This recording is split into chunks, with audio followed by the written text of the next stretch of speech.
Bonsoir à toutes et à tous. Bienvenue dans cette édition spéciale de Fling TV. La centrale d'achat du Gabon, une conjoncturelle mesurette populiste, nauséabonde et nauséeuse de Mr. Oligui Nguema. Elle ne pourra régler sur le plan structurel la problématique sociétale du coût prohibitif de la vie des ménages gabonais. Il y a une couple de mois, l'Union des démocrates bâtisseurs, l'UDB, avait décidé de la création de la CEAG. Cette société d'économie mixte créée en août 2025 avait pour objectif de réduire le coût de la vie. Elle devait maîtriser l'inflation en centralisant l'importation des produits de première nécessité. Elle devait permettre à l'État de négocier les prix à l'international grâce à des volumes groupés. Le but ? Garantir la quantité, la qualité et l'accessibilité des produits essentiels pour les populations. Dotée d'un capital d'1 milliard, elle est détenue à 37% par l'État et à 63% par des privés. Elle devait réguler les prix d'une cinquantaine de produits, riz, sucre, huile, viande ou lait. Mais aussi les produits d'entretien et les matériaux de construction. En partenariat avec l'Aganor, elle était chargée de certifier et de contrôler la qualité des produits importés. L'opérationnalisation a démarré en avril 2026 par le méga marché d'Akanda. Le principe était d'utiliser l'État comme acheteur central pour limiter les marges excessives. Toutefois, si tels étaient les buts poursuivis, à y regarder de plus près, il n'en sera rien.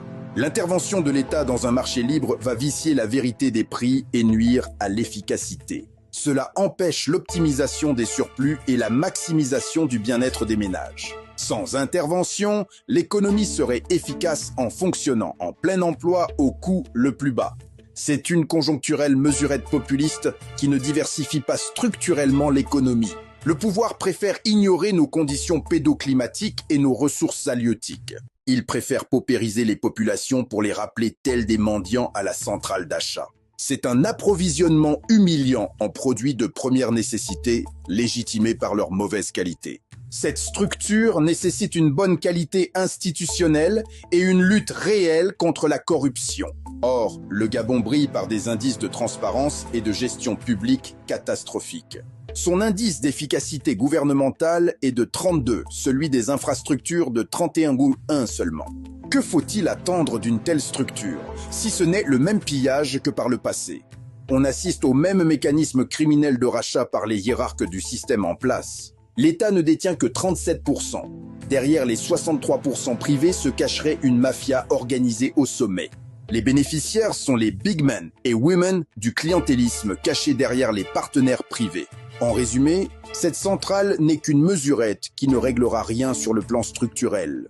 Écoutons Dr Jacques Janvier Rops Okwe-Edou, président du Fling et économiste. En tant qu'économiste, là je vous parle en tant qu'économiste, même si j'ai d'autres casquettes, que c'est une politique conjoncturelle qui est populiste. Elle ne marchera pas. Elle marchera à court terme mais pas à long terme. C'est pas avec ça qu'on va réduire le coût de la vie, parce qu'on a des problèmes structurels, des problèmes d'offres. Ok, surtout d'offres, parce qu'on est un petit pays qui dépend beaucoup de l'extérieur. Et les pères fondateurs de la République ont une grosse part de responsabilité, ça je le conviens, parce qu'il y a longtemps qu'on aurait dû diversifier l'économie, surtout que le Gabon a des conditions pédoclimatiques qui sont optimales pour pouvoir avoir l'autosuffisance alimentaire. Bien, cette politique-là ne marchera pas. La vocation de l'État, là, je vais vous le dire, et là je parle en tant que politologue, ce n'est pas de s'introduire dans un marché et aller vicier la vérité des prix. Le marché, lorsqu'il est libre, c'est là où il permet l'efficacité allocative des ressources. C'est là où les agents économiques vont prendre le plus grand gain possible. Les ménages maximisent leur bien-être en termes de maximisation de leur surplus du consommateur.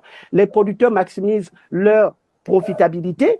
Parce que le marché n'est pas vicié. Il n'y a pas de monopole, pas de prix plafond, prix plancher. Il n'y a pas d'effet externe. Il n'y a pas d'intervention de l'État. L'État n'a pas vocation à ça. L'État a vocation à mettre en place à faire des réformes institutionnelles et infrastructurelles. C'est-à-dire l'eau, l'électricité. Parce que l'électricité, c'est l'énergie qui permet aux entreprises de produire. Parce que sans énergie, vous ne pouvez pas produire. Mais pas aller vendre la boîte de sardines ou importer des choses que des entrepreneurs locaux peuvent faire. C'est pour cela qu'il faut revenir aux fondamentaux. Les fondamentaux, c'est sur le plan institutionnel, de lutter contre la corruption afin de doper l'offre. Parce que quand on va doper l'offre, si l'offre devient supérieure à la demande, les prix vont baisser seuls. Et vous allez voir que les prix du marché libre seront plus bas que les prix du marché avec l'intervention de l'État qu'on voit là. Vous voyez? Donc, mais on ne l'a pas fait. On a créé comme des monopoles. Et en plus, notre danger, c'est quoi? c'est que ça m'a rappelé un peu le monopole discriminant que j'enseigne.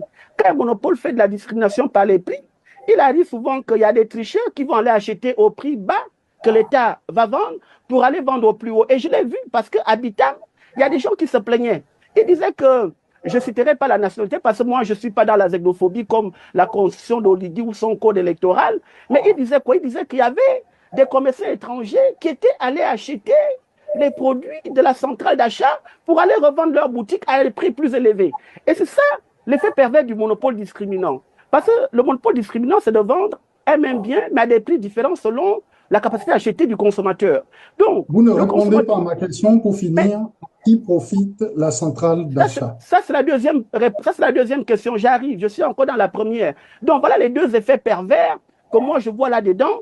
Il faut mettre en place, c'est pour cela que le FLN compte mettre en place, d'ailleurs, on va faire notre offre politique, des mesures structurelles qui visent à diversifier l'offre et la demande. Donc, à doper le marché intérieur.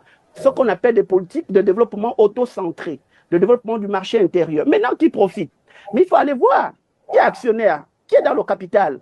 Quand j'ai regardé, ben, l'État, ils disent que oui, la centrale, c'est pour créer une économie mixte. Mais une économie mixte, c'est pas ça. L'État n'a que 37%.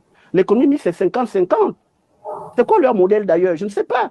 On est dans le populisme. On popularise les populations gabonaises pour les rappeler comme des affamés et leur vendre même de la nourriture avariée parce que le prix est bas. Donc, vous voyez à qui ça profite? Ben, ça profite d'abord aux actionnaires privés qui ont 67,5% de l'actionnariat et puis aux big men et big women, qui est un concept de science politique, tous ces hommes d'affaires qui tournent au milieu, dans le milieu politique autour du chef de l'État, dans le cadre du clientélisme politique, c'est eux autres les actionnaires qui sont cachés parce que la liste n'est pas donnée. Pourquoi on ne nous donne pas la liste? Ça me rappelle d'ailleurs les privatisations à l'époque. C'est les mêmes qui avaient pillé les sociétés d'État. Et lorsque le FMI était arrivé pour appliquer les programmes d'ajustement structurel, et c'est les mêmes qui avaient racheté les sociétés d'État avec l'argent public volé à l'État. Mais c'est un scandale. Au Gabon, en fait, il faut avoir le cardio, comme le disent les Gabonais qui vivent au Gabon. Parce que vous pouvez laisser votre vie très facilement. Donc voilà un peu ce que j'allais dire là-dessus, sur cette arnaque, cette politique populiste, conjoncturelle, donc de court terme. Ça ne réglera pas à moyen long terme les problèmes des Gabonais, le problème de du coût de la vie élevé. Merci d'avoir suivi cette édition spéciale sur Fling TV. Nous suivrons ce dossier avec attention. Merci de votre fidélité. Je suis Kassan Zigou. Bonsoir.